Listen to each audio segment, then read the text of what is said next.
گرفتاری کے بعد پھوٹنے والے تشدد اور فسادات کے سلسلے میں عمر قید کی سزا سنائی ہے۔ 9 مئی 2023 کو پاکستان تحریک انصاف یعنی پی ٹی آئی کے حامیوں نے اپنے قائد عمران خان کی گرفتاری اور فوج کی عمارتوں اور دیگر سرکاری املاک کو جلانے نقصان پہنچانے کے خلاف متشدد احتجاج کیا تھا۔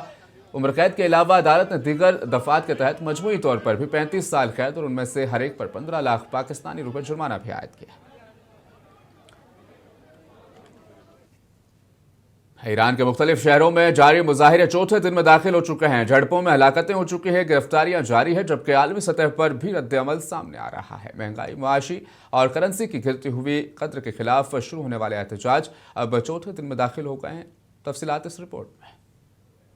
ایران میں مہنگائی اور بڑھتے ہوئے اخراجات زندگی کے خلاف شروع ہونے والا احتجاج اب سنگین رخ اختیار کر چکا ہے۔ ملک کے مختلف حصوں میں سیکیورٹی فورسز اور مظاہرین کے درمیان جھڑپوں میں کم از کم 6 افراد ہلاک ہو گئے ہیں، جن میں ایک سیکیورٹی اہلکار بھی شامل ہے۔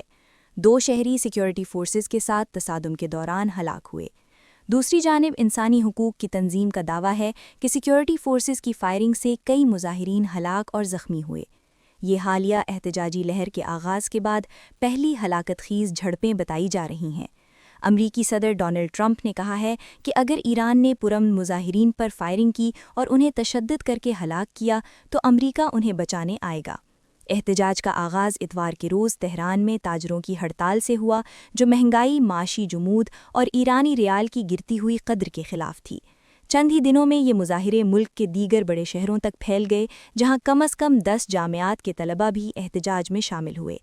اصفہان، ہمدان، بابل، دہلران، باغ ملک اور دیگر شہروں میں مظاہرین سڑکوں پر نکل آئے۔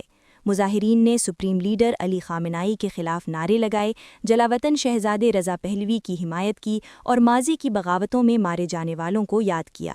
یہ احتجاج اب ایران کے 21 صوبوں تک پھیل چکا ہے۔ کئی شہروں میں سیکیورٹی فورسز نے مظاہرین کو منتشر کرنے کے لیے آنسو گیس اور فائرنگ کا سہارا لیا۔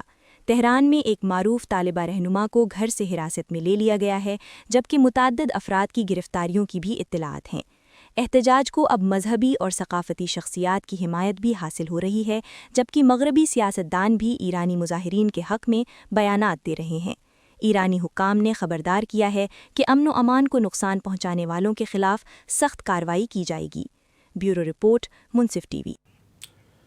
سوئٹزرلینڈ میں نئے سال کی تقریبات کے دوران ہوئے دھماکے میں مہلکین کی تعداد 47 تک پہنچ گئی، جبکہ 100 سے زیادہ زخمی ہیں، جن میں کئی کی حالت تشویشناک بتائی جا رہی ہے۔ آگ اس قدر شدید تھی کہ حادثے کے مقام پر قیامت کا منظر نظر آ رہا تھا۔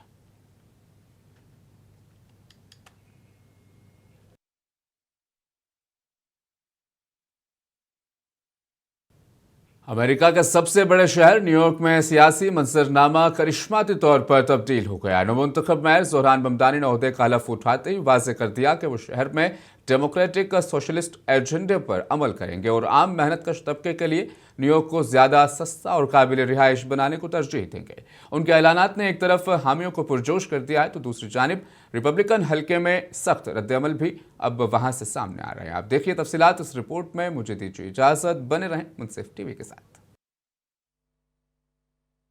نیو یارک کے میئر زوران ممدانی نے حلف اٹھانے کے فوراً بعد اپنے سیاسی راستے کا واضح اعلان کر دیا ہے۔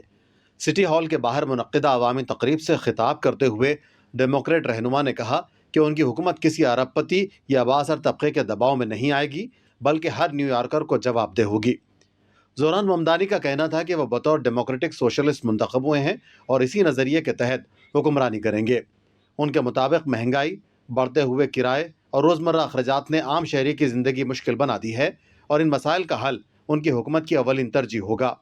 انتخابی وعدوں کا اعادہ کرتے ہوئے ممدانی نے کہا کہ کرائے کو منجمد کیا جائے گا، شہر بھر میں مفت بس سروس شروع کی جائے گی اور بچوں کے لیے یونیورسل چائلڈ کیئر کی سہولت فراہم کی جائے گی تاکہ محنت کش خاندانوں پر معاشی دباؤ کم ہو سکے۔ Beginning today, we will govern expansively and audaciously. We may not always succeed, but never will we be accused of lacking the courage to try. To those who insist that the era of big government is over, hear me when I say this. No longer will City Hall hesitate to use its power to improve New Yorkers' lives. حلف برداری کی تقریب میں امریکی senator برنی senders بھی موجود تھے۔ انہوں نے ممدانی کی پالیسیوں کی کھل کر حمایت کی۔ برنی سینڈرز نے کہا کہ سستی رہائش اور بنیادی سہولیات ہر شہری کا حق ہیں، نہ کہ کوئی انتہا پسندانہ مطالبہ۔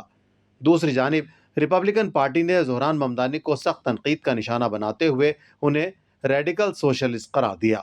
ریپبلکن رہنماؤں کا کہنا ہے کہ ان کی پالیسیاں نہ صرف نیو یارک بلکہ ڈیموکریٹک پارٹی کے لیے بھی سیاسی مشکلات پیدا کر سکتی ہیں۔ واضح ہے کہ زہران ممدانی اس سے قبل نجی طور پر قرآن پاک پر حلف اٹھا کر نیو یارک کے پہلے مسلمان میئر بننے کا اعزاز بھی حاصل کر چکے ہیں۔ ان کا کہنا ہے کہ وہ مذہب، نسل اور طبقے سے بالاتر ہو کر تمام شہریوں کے لیے کام کریں گے۔ بیورو رپورٹ، منصف ٹی وی۔